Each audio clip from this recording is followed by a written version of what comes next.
नमस्कार, बहुत बहुत स्वागत है आप सभी का हमारे इस YouTube चैनल हिंदू ज्योतिष, फेसबुक पेज हिंदू ज्योतिष में।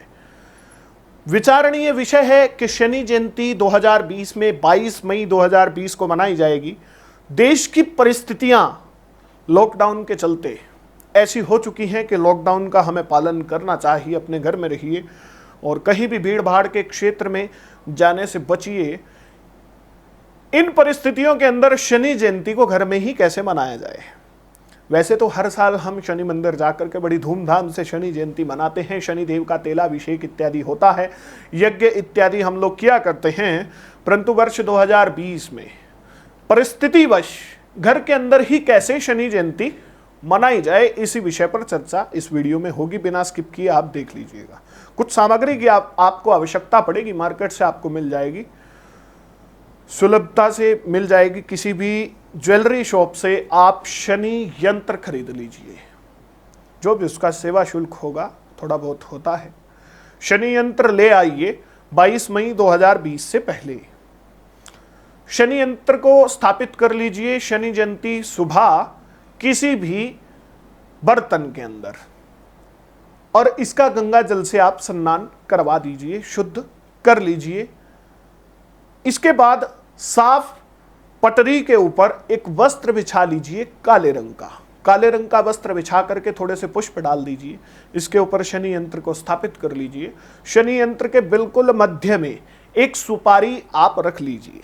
सुपारी रखने के बाद आप भगवान श्री गणेश का ध्यान कीजिए। भगवान गणेश का ध्यान करने के बाद अक्षत, चावल और थोड़े से पुष्प बाएं हाथ में रख करके सीधे हाथ की अनामिका और अपने अंगूठे से थोड़े थोड़े पुष्प अक्षत लेकर के शनि देव के बीज मंत्र से शनि यंत्र के ऊपर चढ़ाते रहिए। ओम प्राम प्रीम प्रोम सह शनैश्चराय नमः पूजयामि। पूजयामि आपने बोलना है कि शनिदेव मैं आपकी पूजा करता हूं। कलयुग के अंदर भाव प्रधान है। किस भाव से, किस श्रद्धा से आप इस पूजा को करेंगे, फलों के अंदर वैसे ही बढ़ोतरी होती चली जाएगी, फलों के अंदर वैसे ही वृद्धि हो जाएगी। आपके भाव के ऊपर इस पूजा के फल डिपेंड करते हैं। 108 बार आपने पुष्प अक्षत शनि देव के बीज मंत्र से शनि यंत्र के ऊपर चढ़ाने हैं, या शनि के वैदिक मंत्र से भी आप इस पूजा को संपन्न कर सकते हैं। शनि का जो वैदिक मंत्र है, ओम शन्नो देवीर्विष्टयापो भवन्तु पीतये सन्योरभि स्रवन्तु न ओम शनये नमः पूजयामि। इस प्रकार से 108 बार करने के बाद आप शनि देव की आरती भी इसी यंत्र के ऊपर कर सकते हैं।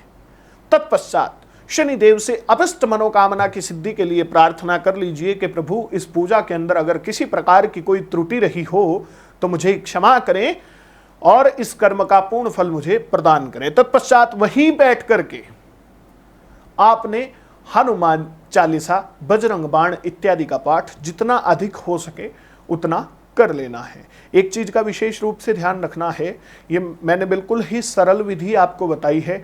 इसके अंदर आप आरती भी कर सकते हैं शनि देव की, और शुरू में ही एक दीपक भी जगा सकते हैं। बाद में उस दीपक को आपने प्रवाहित करना है यंत्र के साथ। विधि मैं अभी बता देता हूं आपको। हनुमान चालीसा, बजरंग बाण इत्यादि का या सुंदरकांड का पाठ आप वहीं बैठ करके कर लीजिए। तत्पश्चात आप इस यंत्र के ऊपर आवाहित देवताओं का विसर्जन कर दीजिए। प्रार्थना कर लीजिए कि जिन जिन देवी देवताओं का मैंने आवाहन किया था इस पूजा के अंदर, श्री गणेश व लक्ष्मी मेरे घर में विराजमान हो, बाकी सभी देवी देवता यथास्थान प्रस्थान करें। व इस कर्म के अंदर अगर किसी प्रकार की कोई त्रुटि रही हो तो भगवान परिपूर्ण आप हैं, आप हमें क्षमा कीजिए। इसके बाद सारी सामग्री को एक पोटली बना करके, जो कपड़ा हमने बिछाया था इसी के अंदर सारी सामग्री को रख करके आप चलते पानी के अंदर प्रवाहित कर दीजिए। बहुत ही सरल विधि है। आशा नहीं, पूर्ण विश्वास है आपको अच्छी भी लगी होगी। और अगर किसी प्रकार का कोई संशय है तो आप कमेंट करके पूछ सकते हैं। कमेंट में लिख दीजिए जय शनिदेव। तो मिलते हैं बहुत जल्दी एक और वीडियो के साथ। तब तक के लिए धन्यवाद।